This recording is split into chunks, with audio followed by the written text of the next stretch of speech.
Yo, YouTube, what it do, man? I'm back with another video, back with another reaction. We got Tiny Rascals versus Ianboyz. Long Beach is crazy. You know what I'm saying? We did a reaction on this, and I seen a good amount of comments saying that they want more Ianboyz reactions, right? But I gotta take a little deeper dive into this. I don't know if this video is true. You know what I'm saying? I'm just watching it to get a little gist of it. You know what I'm saying? Let's get into this video.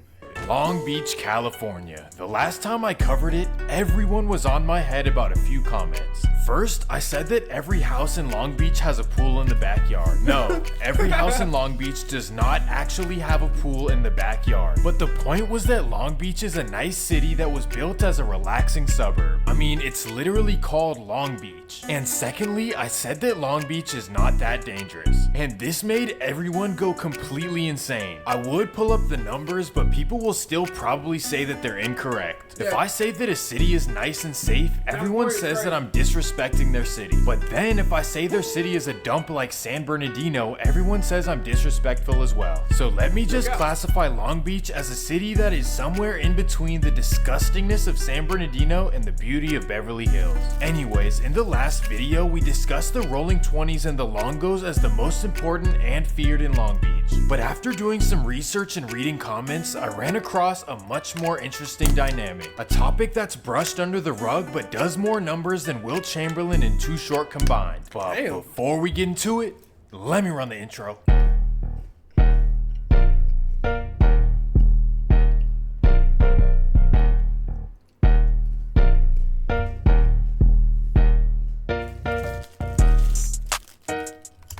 In order for this video to make sense, let's head all the way back to the start. Between 1967 and 1975, Cambodia underwent one of the worst battles in human history. Hundreds of thousands of casualties and unbelievable living conditions caused Cambodia to be completely unlivable. Imagine for 8 years straight, you can't do anything but fight for your life and for your family's safety. You can't meet up with your friends and go to the mall or take a mini vacation to Palm Springs. And the worst part is that you don't have time to think about good memories or have time to think about the future. All that matters to you is making it to the next day. And that was life in Cambodia for 8 straight years. There were children who actually knew nothing but chaos and survival for the first 8 years of their life. Then came 1975 when it all ended. The land was destroyed, so hundreds of thousands of Cambodians moved to America over the next 10 years. And they were directed to 4 different cities. First was Long Beach, then Stockton, then Oakland, and finally Lowell, Massachusetts. But for now we focus on Long Beach because that's where the biggest population moved to. In 1975, the east side of Long Beach had a major influx of Cambodian families. I'm supposed to be learning about the Tiny Rascals. What is he talking about? Came over with very little money and usually lived 2 to 3 families in one home. And some even say that 20 plus people were living inside a single house. So after a few years of working, they primarily opened donut shops, cafes, beauty salons, and traditional restaurants. And with these established businesses, the families wanted to provide. Was the fight against, like, no offense nobody, was the fight against like the Ianboyz, like them people? That's why he's saying this, or what? No offense, provide structure for their kids to become doctors, I wish I was lawyers, and engineers. And many kids did actually grab. All right, guys, look. Subscribe to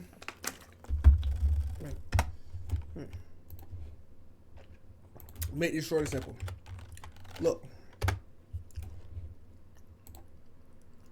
Look. Let me be honest with y'all.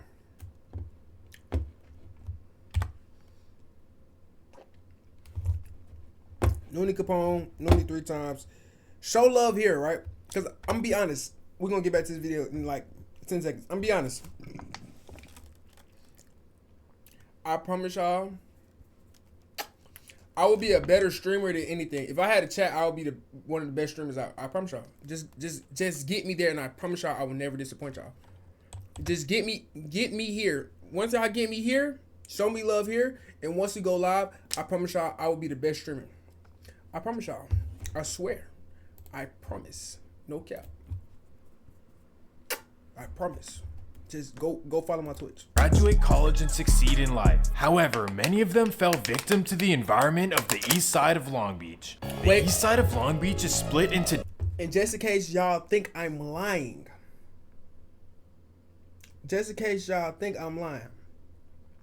I'm gonna show y'all everything. I'm not gonna show you everything. I'm just gonna show y'all a list of stuff that be on my mind for Twitch and I don't stream. Like, look, hold on. This the front. No leaks. Look.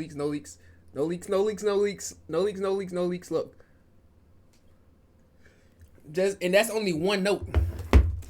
It's stuff on this wall right here. I promise y'all. Just gonna show my Twitch some love. Different sections. You have the Rolling 20s, Longo 13, Sons of Samoa, and finally the Baby Insanes. And all of these groups are territorial and willing to show their dominance by any means. So once these families arrived, they had to maneuver the neighborhood and going to school through all of these affiliations. And these groups were known to be awful to them, trying to punk them at every chance. And in response to this, there's always two routes. You either compromised your pride and focused on education, which is extremely difficult for a young man to do. Because in order to do this, you pretty much had to say, fine, you can say whatever you want to me, but in 10 years, I'll be a doctor making $300K a year. And in retrospect, that was probably the best route to take. However, the other route was very understandable as well, but it had its consequences. Many of the teenagers were fed up and they decided that they had to assert their own dominance in Long Beach. And that's when they created TRG, also known as the Tiny Rascals. Okay, here we go. At first, they weren't taken very seriously because of their small stature and being new to the language. But little did these other groups know, these guys grew up in way worse environments than Stockton, San Bernardino, and Compton combined. These guys were absolutely fearless. So instantly, TRG and Longo 13 were bitter rivals, and the 1980s were reckless between the two. However, it only involved hands and maybe a Swiss army every once in a while. But everything changed on Halloween 1989. A group of Eastside Longos are parked on Cherry Avenue in Long Beach hanging out outside their car. That's when a car full of TRG pull right beside them with their gray rags out of the window. A 16-year-old Longo named Oswaldo advances towards the car. Bam! This moment changed Long Beach forever because it elevated a rivalry to new heights. Before this, it was really all showmanship and bare knuckles. But now, anything could happen at any time. During the next 2 years, over 10 people lost their life just between TRG and the Eastside Longos. And according to the internet, TRG were the ones causing the damage, but actually it was not that simple. That's because the Longos were also dealing with their own internal rivalry at the same time. The Eastside and Westside Longos had a rivalry dating back a few decades, and TRG was making it impossible for them to handle both at the same time. So in 1992, La M ordered the East and West rivalry to end and for them to come together against TRG. So in response, TRG needed reinforcement as well, which came from two groups. First, let me introduce you to the Ianboyz, also known as ABZ. I previously covered them in a Stockton video, but that was like the G League version. No funny shit. Is the Ianboyz literally all Asian people? Like, are they really all Asian people? Like, no black people, no white people. It's only Asian people. ABZ in Long Beach is huge and controls a large portion of the east side. Well, after ABZ joined their side, so did another unexpected group of guys. That would be the Insane Crips, also known as IGC. And because of this, the 1990s were absolute chaos between the Longos and the rest of Long Beach. The Longos outnumbered everyone severely, but they were also at a huge disadvantage. ABZ and TRG were still connected to the motherland, and they were able to receive shipments of all kinds of things. I'm talking about items that you would only see in GTA 5, but importing all of this was very expensive, so they had to come up with thousands of dollars quick. So starting in 1994, TRG became notorious for running in houses from Bakersfield all the way to San Bernardino. Wait, am I reading that correctly? What can you possibly take in San Bernardino? I heard they don't even have running water out there. Anyways, that strategy allowed them to have plenty of cash to purchase anything they wanted to use against the Longos. Well, after years of back and forth with the Longos, TRG began having its own internal issues with ABZ. There were always tensions between the two, but it officially fell apart around the year 2000. And that led ABZ to having their own separate identity, which came in the form of Blue Rags. ABZ was always really close with the Insane, so it was only right that they joined the Crip family. Well, this decision to separate from TRG and join the Crips caused a lot of fear within the community. It ultimately led to a lot of Hey, somebody fact check this too. Let me know if I'm watching the wrong video. I will watch another video, bro. families moving out of Long Beach. Most either went to Santa Ana, which is a quiet city in Orange County, or they went to Fresno, which is located a few hours north of LA. And finally, some switched coasts and moved all the way to Lowell, Massachusetts, where they stayed with long-lost family members. And in all of these cities, ABZ and TRG began. That's a long ass cigarette he got in his mouth. God damn. And forming their new identities as well. But for now, let's focus on the ABZ in Long Beach. They now cover 13 by 22 blocks in the east side of Long Beach and are possibly the most feared in the city. And the rivalry with TRG got really serious in 2001. And shout out to Sergio Kwan. If you haven't seen his channel, he goes in depth in these stories as well. It's 2001 and TRG and ABC are not seeing eye to eye to the point where he just said ABC, you dumbass. It's clear to say ABZ right here. ABZ wants to send a message, and they have a perfect person in mind as well. It's 2001, and TRG and ABC are not seeing eye to eye to the point where ABZ wants to send a message, and they have a perfect person in mind. That would be Ruel Hulbert, who's also known as Low Key.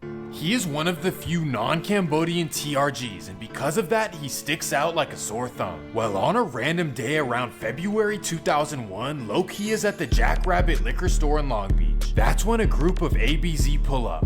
Bam! Thankfully, Low Key is okay, but this moment would change his life forever. You'll see what I mean. But TRG's initial response to the incident did not please him. They wanted to have a truce with ABZ before things get worse. And once Low Key found out, he was not pleased at all. He wanted nothing to do with peace at all and went out and handled it himself. He just got and shot. It all occurred over a 2-week span. December 19th, 2003. Low Key drives out to ABZ territory where he runs into a man named Daniel Chanta. Daniel himself is not ABZ, however he does associate with them. Well, Daniel has no clue who Low Key is, so they agree to hang out later in the afternoon. So 5 hours pass and Low Key comes back to meet up with Daniel. Low Key walks up to him and says, "Hey, do you remember me?" Bam! 11 days later, New Year's Eve 2003. Most people are having fun on New Year's Eve, maybe having a drink or two, but not Low Key. He decides to drive around ABZ territory looking for people outside. How do you know this? And on East 14th Street, he spots a top ABZ man named Wood T. Buntong. Bam! Well, he is not done just yet. The next day on January 1st, 2004, he wants some more. So he drives around East 15th Street in Long Beach looking for more ABZ. He spots a corn fan right there in a Honda Civic. Bam! Well, 4 days later, Low Key went down for everything, and this is where things get really interesting. In court, he cried the entire time and was a complete emotional disaster. And as bad as he was, it's really hard to not feel sorry for him. During the case, it's crazy because I was gonna say, ain't no way he didn't get caught. I mean, he could have been like Vaughn and just, you know what I'm saying, beat all the murders and stuff like that, but went all the way back to his mother's childhood and how he was even conceived in the first place. They discussed how the same cycle repeated itself in his childhood. Now, I can't say everything that I want to share, but if you look up his name, you will be able to find the articles.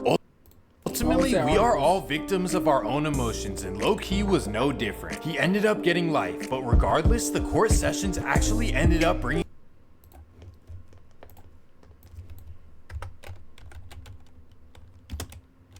what do I even type up? He was a Crip, right?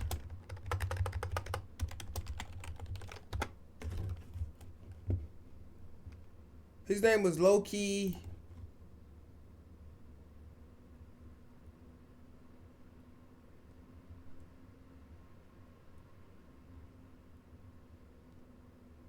Oh fuck, I can't find it. His family together. It was the first time that they had ever voiced the things they had been through. Well, after this, Long Beach kept getting worse and worse. However, a new rapper began bringing light to the area. That would be Stupid Young, but before he started rapping, he earned his stripes to become an ABZ. Rumors say that his dad was one of the original members and strongly tried to dissuade his son from joining, but he was in love with the lifestyle regardless. But at age 15, he went down for possession of a band machine, and he was sent to Camp Challenger, LA County's juvenile hall, and the judge gave him a deal. If he were to enroll in a music program called Flow, his sentence was reduced by 2 months. So that's where he began rapping. And in the program was another teenager named Daryl Caldwell, more famously known as Draco the Ruler. Rest in peace to the legend, we know the truth. Well, after years of rapping, Stupid Young blew up with hit songs like Mando, Trust Nobody, and plenty more. And many people were curious because, you know, for obvious reasons. Some thought it was parody and others thought he was just a fraud. But after a legendary No Jumper vlog, everyone was introduced to his life in ABZ. And it showed us where everything goes down, the 1300 block of Wesley Drive. This is a corner that connects ABZ's back alley to an open street, putting them at a huge disadvantage. And that takes us to January 25th, 2017. Stupid Young's close friend David Sevilla, also known as Dirt, sets up a meeting with a man from Compton. The Compton man wants to purchase some mud from him, so Dirt tells him to meet him in the back alley off the He wanted to purchase some mud for him. 1300 block of Wesley Drive. Well, the man shows up, but he actually isn't there to purchase anything. He wants a 5-finger discount. Well, Dirt has big pride and he is not going for it, so an argument breaks out. Bang!